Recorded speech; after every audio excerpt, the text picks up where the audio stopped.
Hello, ito si Jocelyn sa Retired and Inspired Stories. Kumusta?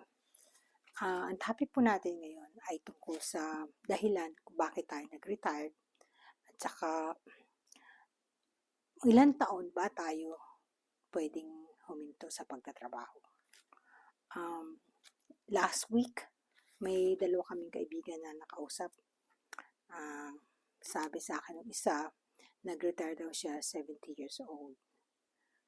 Pero sana daw, mga maaga-aga pa siya ng konti bago makapag-retire. Ang kaso, ang dahilan, um, yung asawa niya, iniwanan siya, pati yung pera nila dinala. Yung isa naman, 55 years old siya, nag-retire na siya. Ang dahilan, ayaw niya ang trabaho niya. Talagang, stress na stress sa trabaho niya, naiiyak daw siya. Kaya nag-isip na siya mag-retire.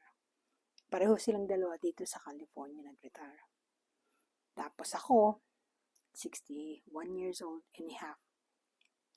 Nag-retire din ako dahil kasi sa health condition ko. So, habang naglalakad naman kami kanina, may nakausap ako na retirees din. Sabi niya, 55 years old daw na nag-retire siya kasi daw kailangan niya alagaan yung anak niya. So, ganyan po ang mga dahilan ng pagre-retire natin. Pero kung kayo, wala naman kayong sakit, tapos pwede na kayong mag-retire, wala kayong aalagaan, yung talagang gusto nyo ng, kung anong gusto nyo na mangyari. Magre-retire pa kayo o magtatrabaho pa rin kayo. So, also, saan kayo titira? Saan kayo magre-retire? Dito ba sa California? Kahit naman saan pwede. Kaya lang nasabi ko, yung ibang states ay mas mura ng konti economically. At saka yung mga bahay natin na binibili, mga bahay sobrang mahal dito sa California. Sa ibang lugar, medyo mura naman. Naisip ko nga na sa Las Vegas mag-retire. Kaso, last August, 500,000 people from California actually lumipat na ng Las Vegas. So, iniisip ko, sa Las Vegas nga ba talaga ako magre-retire? Anong balak niyo kung kayo nag-retire na? Kung magre-retire kayo, nasaan kayo sa ngayon? At kung hindi pa naman, balak nyo palang mag-retire, saan? At kung nag-retire na kayo, saan? Nasaan kayo ngayon? Pwedeng ilagay sa comment. Okay? Dito sa California, ang pinakamahal na expenses ay ang health insurance. Ang health insurance, kapag hindi ka naghulog sa Social Security, ang magagamit mo ay medical.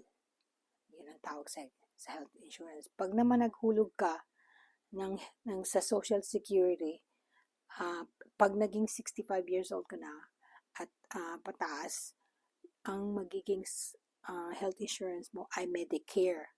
Libre yun. Hindi ka na kailangan magbayad. Kami, mga military at veterans, ang ginagamit namin ay TRICARE. Marami pa rin mga iba't ibang klase ng private health insurance dito. Depende sa kung magkano ang kaya mo bayaran monthly. Dahil kasi yun ang pinakamahal na expenses natin na pandagdag pa sa pagbabayad natin sa mga halimbawa pagkain, sa bahay, sa mga sasakyan. So pag nag-retire tayo, kasama idadagdag yun. Sa next video ko, ang gusto kong sabihin sa inyo, i-share ay ang health insurance na ginagamit ko, TRICARE Prime. Kasi yun lang po ang alam ko, ang kabisado ko. Pero kung magtatanong kayo o kaya may ma-share kayo sa akin tungkol sa health insurance, pakilagay nyo lang po sa baba. At para may discuss ko sa susunod na video. So kung nagustuhan nyo yung video ko ngayon, pakilike nyo lang at subscribe. Kailangan tayo ay mabuhay ng masagana, malakas, at hindi tayo naghihirap sa pera at magandang relationship natin sa ating pamilya. Sige po. Thank you. Next time ulit. Bye.